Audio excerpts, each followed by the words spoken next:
It couldn't be easier.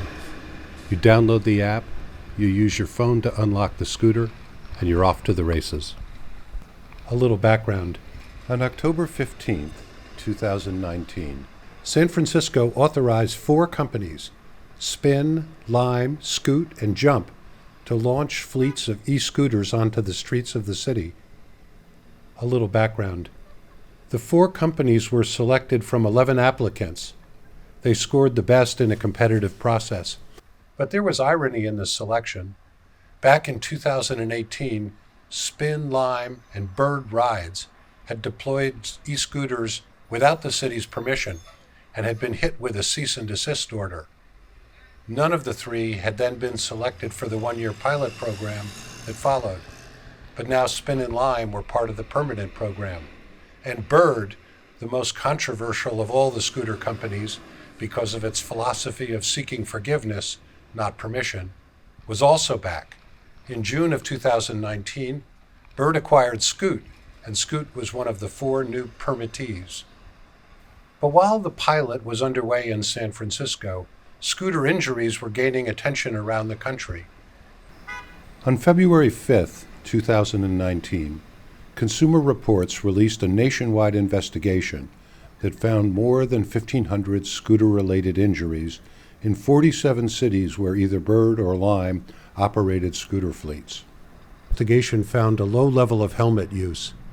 Consumer Reports analysts said, right now, a stunning number of e-scooter users are getting seriously hurt, including with head injuries. Catherine Lehrer is a personal injury lawyer in Santa Monica, the place she refers to as ground zero for e-scooters, because it's the headquarters for Bird Rides and was the first place that Bird deployed its scooters. I had a 17-year-old daughter who just got her driver's license, and I was terrified of a new driver being out on the street trying to navigate with these scooters all over the place, coming off the curb, and I don't know. I just thought, wow, this is super scary and dangerous, and then I started getting all these calls from people who were injured. Blair estimates that she represents more than 100 people who've been injured in scooter accidents, either riders or pedestrians. You know, every time I get a call on a really horrible accident, you know, a scooter rider who tells me that the brakes failed, because it's the same calls I get over and over. It's the brakes failing or the throttle sticking. And I just think, wow, enough is enough. There have been recent studies of e-scooter injuries in Austin and at UCLA. The Austin study found that 40% of the injuries were head injuries and 32% were fractures. The UCLA study found that almost half of the injured riders sustained an injury to the head. Traumatic brain injury was experienced by 15%. The report stated these injuries may have been preventable. Only one of the 190 injured scooter riders was wearing a helmet. Both studies only looked at injuries that resulted in an ER visit, and so the injuries were likely more severe than if they had also included visits to urgent care facilities or private physician offices. But the percentage of head injuries in the studies is striking. The number one thing that if I could change anything would be to require helmets.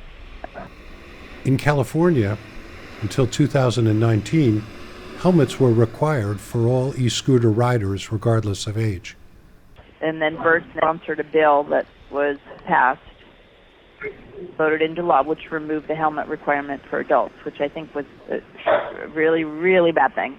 And the injuries that I see from that scooter riders sustain are much more severe overall than the injuries that bicycle riders sustain.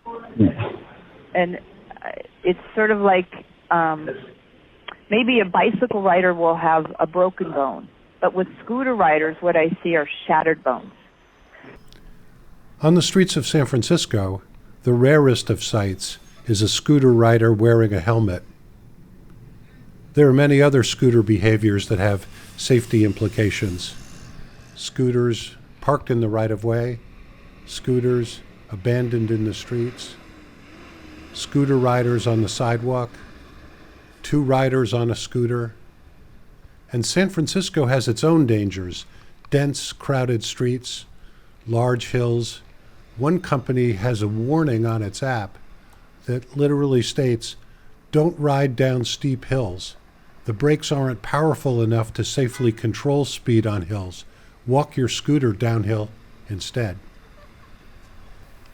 As the San Francisco program progresses, it will be important to see whether injuries resulting from e-scooter accidents in San Francisco outweigh the benefits. This is Joe Dworetsky reporting for Peninsula Press.